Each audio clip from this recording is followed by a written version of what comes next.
Welcome back. ہم بات کر رہے ہیں پارلیمان کے استحقاق اور جرنیلی رویوں کی، جہاں آج ایک میجر جنرل طاہر اشرف جو کہ ڈائریکٹر جنرل آپریشنز اور پلانز ہیں جوائنٹ اسٹاف ہیڈ کوارٹر میں، انہوں نے سینٹ سٹینڈنگ کمیٹی کے سامنے پیش ہو کے یہ بیان دیا کہ ہم یہاں پہ اپنا پوسٹ مارٹم کرانے نہیں آئے اور شاید پارلیمان کے استحقاق پہ سوال اٹھائے. سینیٹر طارق عظیم صاحب، آپ یہ بتائیں گے کہ یہ ہوا کیسے تھا؟ کیا میجر جنرل اشرف کو سوال کیا گیا تھا جس پہ انہوں نے یہ ریمارک دیا؟ نہیں، یہ ایسی بات نہیں تھی. جو بریفنگ دی جا رہی تھی وہ اپنے بریگیڈیئر صاحب ایک دے رہے تھے. جیسے میں نے پہلے عرض کیا کہ تینوں جو فورسز ہیں سب وہ اپنی اپنی بریفنگ انہوں نے دی اور کوشچن آنسر سیشن چل رہا تھا. اور ٹھیک حاجی دیل صاحب بھی اور دوسرے بھی ہم سب لوگ کوشچن پوچھ رہے تھے جن کے جوابات دیے جا رہے تھے. حیرانگی اسی بات پہ ہوئی کہ جو انٹرجیکشن انہوں نے کی، وہ جو انٹرونشن تھی ان کی، وہ it was not called for. یعنی کہ ان سے وہ سوال ڈائریکٹلی حاجی دیل صاحب نے نہیں پوچھا تھا. حاجی دیل صاحب دوسروں سے سوالات کر رہے تھے. اگر ڈائریکٹ پوچھتے بھی تو حاجی دیل صاحب کا استحقاق ہے، ایگزیکٹلی نیچرلی ان کا رائٹ بنتا ہے کہ وہ پوچھیں سوال. اسی وجہ سے اسٹینڈنگ کمیٹیز ہوتی ہیں کہ they want to ask questions, اور ان کا جواب دینا ان کا فرض بنتا ہے. تو وہ جب ان سے سوال ہی نہیں کیا گیا تھا تو ان کی انٹرجیکشن یا انٹرونشن جو تھی بنتی نہیں تھی. اور بہرحال میرا خیال، میں حاجی دیل صاحب سے ایگری کرتا ہوں کہ شاید ان کو بریف نہیں کیا گیا تھا کہ جب وہ جا رہے ہیں آپ اسٹینڈنگ کمیٹی کے سامنے تو جو بھی سوال وہ پوچھیں گے ان کے جوابات آپ کو دینے ہوں گے اور بڑے کوملی کارنی دیے جائیں. اسی وجہ سے ڈیفنس سیکرٹری جو ہے خود himself is a former general, انہوں نے فوراً ان سے کہا کہ نہیں آپ نہیں بولیں گے. لیکن ان کے شاید روکنے کے باوجود انہوں نے 2-3 مرتبہ پھر بھی بولنے کی کوشش کی. حاجی عدیل صاحب، اس پہ تمام جو پارلیمنٹیرینز ہیں کیا وہ ایک مشترکہ استحقاق کی پیش کریں گے موشن سینٹ میں اور نیشنل اسمبلی میں، اور آپ کی پارٹی کا اس پہ کیا سٹینس ہوگا؟ دیکھیں، میں بتاتا ہوں کہ جب ہم کمیٹیوں میں بیٹھتے ہیں تو ہم پارٹی کی نمائندگی نہیں کرتے ہیں. ہم پاکستان کے لوگوں کی نمائندگی کرتے ہیں، پاکستان کی عوام کی نمائندگی کرتے ہیں. اور ہماری پارٹیوں سے تو تعلق ہے، ان کی وجہ سے ہی ہم سینٹ میں آئے. لیکن کمیٹیوں میں ہمیشہ، میں تو پرامنسٹری اسمبلی میں بھی 15 سال بہت ساری کمیٹیوں میں رہا، بہت ساری کمیٹیوں کا چیئرمین ہے. پبلک اکاؤنٹ کمیٹی میں 3 دفعہ وہاں رہا. ہم اس وقت جو بات کرتے ہیں وہ پاکستان کے عوام کے مفاد میں بات کرتے ہیں اور اپنی معلومات میں اضافہ کے لیے، تاکہ ہم کوئی صحیح فیصلہ کر سکیں. تو یہ انہوں نے میرے طارق صاحب نے صحیح کہا کہ جب انہوں نے مداخلت کی، اور جو ان سے تو میں نے کوئی بات بھی نہیں کی تھی، تو اس پر ہمارے سیکرٹری ڈیفنس جو ہیں اور ایڈیشنل سیکرٹری جو ہیں انہوں نے بھی پھر درمیان میں آ گئے اور انہوں نے معاملے کو سلجھانے کی کوشش کی. دیکھیں، ہم نے ان سے کچھ ایسی بات پوچھی نہیں تھی. 3 باتوں پہ، ایک تو یہ تھا کہ ایک فگر آئی تھی کہ اتنے لاکھ آدمیوں کو کھانا دیا گیا ہے.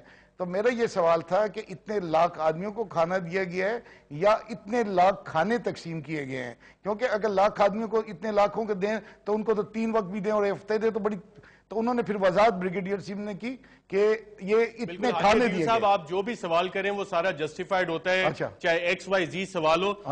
بات یہاں پہ جو ہو رہی ہے کہ پارلیمنٹیرین کا استحقاق، اس کا privilege to ask a question, اس پہ ایکشن کیا لیا جائے گا؟ دوسری جو 2 باتوں پہ وہ ناراض لگتے تھے، ایک تو اس بات پہ، اوکے، اور دوسرا میں نے کہا کہ مجھے جو بریفنگ، جو ہارڈ کاپیز ملی ہیں بعض بریفنگ کی، تو اس میں میرے صوبے کا نام پورا نہیں لکھا گیا تھا، KPK لکھا گیا، جبکہ پنجاب، سندھ، بلوچستان. تو مہربانی کریں، اب آئین میں تبدیلی ہے تو آئندہ اگر آپ دیں تو. اور یہ ایسی بات نہیں، ہم نے سینٹ میں بھی کئی محکموں کو کہا کہ ہمیں آپ خیبر پختونخوا ہی کے ہمارے صوبے کو.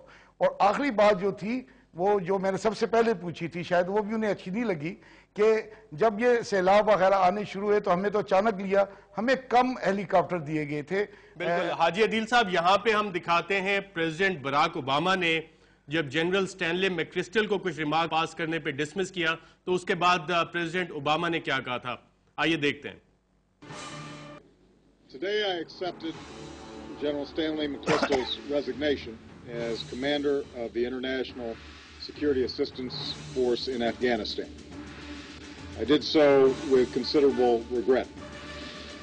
But war is bigger than any one man or woman, whether a private, a general, or a president. And as difficult as it is to lose General McChrystal, I believe that it is the right decision for our national security.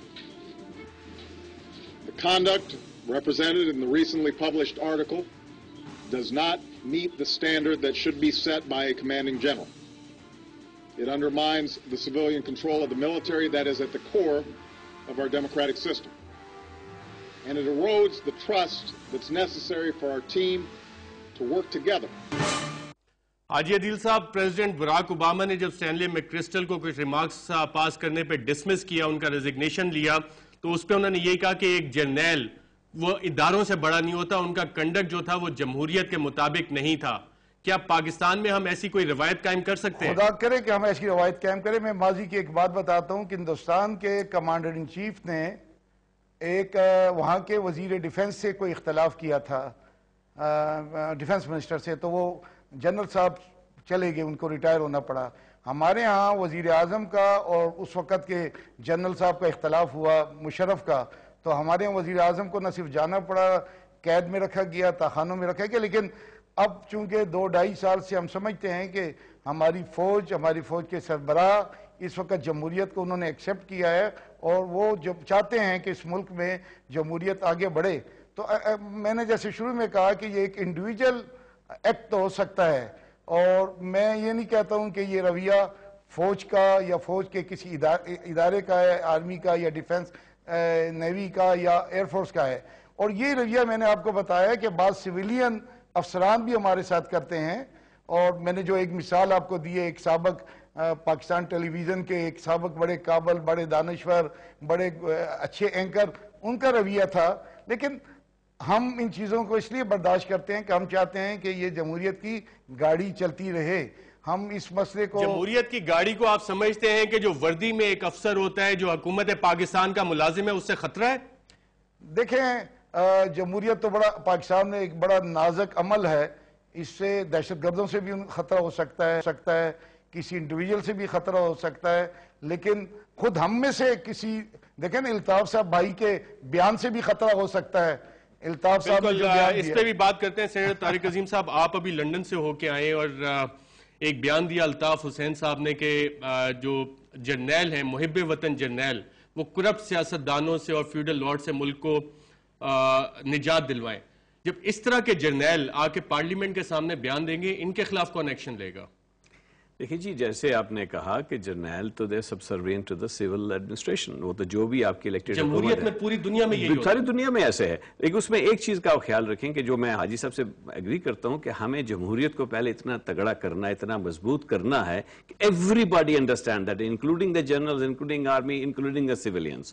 کیسے سمجھ آئے گی ان کو؟ دیکھیے جی، ایک تو جمہوریت کو خود ہمیں بھی جو ہے اپنا آپ کو اسرٹ کرنا ہے. جیسے آپ کہہ رہے ہیں، ہمیں اسرٹ کرنا پڑے گا کہ آپ یہ بات نہیں کر سکتے. آپ پارلیمنٹیرین کے سامنے بیٹھ کے، خواہ سیویلین ہو، خواہ سیکٹری ہو کسی منسٹری کے یا کوئی بھی ہو.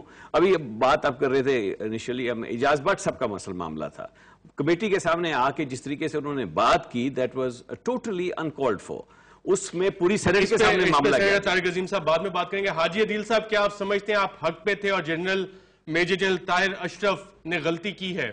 دیکھیں، بات تو بڑی طے ہے. اگر میں حق پہ نہ ہوتا تو میں بات نہ کرتا. یہ میرا حق ہے، اور مجھے کمیٹی کے چیئرمین نے اس بات کی اجازت دی، اور بعد میں میرے بعد اس واقعے کے بعد انہوں نے اس کو زیادہ خوش اسلوبی سے اس معاملے کو سنبھالا بھی، اور کہا کہ یہ سینیٹرز کا حق ہے جو اس کمیٹی کے ممبر ہیں. تو میں تو سمجھتا ہوں اس معاملے کو، چونکہ بعد میں ہمارے چیئرمین صاحب جو خود بھی ایک سابق جنرل ہیں، اور اس کے علاوہ سیکٹری ڈیفنس، ایڈیشنل سیکٹری جو ڈیفنس ہیں، ان سب نے اس معاملے کو سنبھالا ہے. تو میں مزید اس پہ میرا مناسب نہیں لگتا ہوں کہ جب وہ بعد میں معاملے کو سنبھال لیا گیا تو میں اس کو زیادہ ہائی لائٹ کروں یا اس پہ کوئی تبصرہ دوں. بالکل. حاجی عدیل صاحب، اس پہ مزید بات کریں گے، اس پہ بھی بات کریں گے ایک چھوٹے سے وقفے کے بعد.